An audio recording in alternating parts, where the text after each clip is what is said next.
Here I have ULEFONE Armor X7 Pro, and today I'm going to show you how to wipe cache from this device.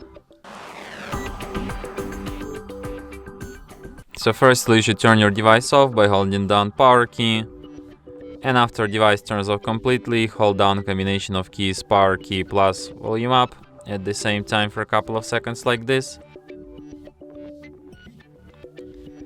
In the appeared menu, using volume up to navigate and volume down to select the first option, recovery mode.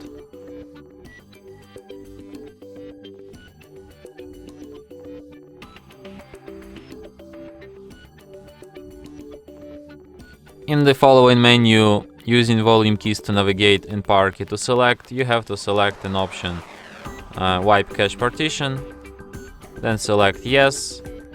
And after you see the message cache wipe complete, select the first option, reboot system now, and device will restart just as usual.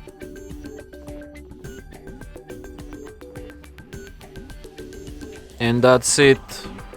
Thanks for watching. If you find this tutorial useful, don't forget to hit that like button and subscribe to our channel.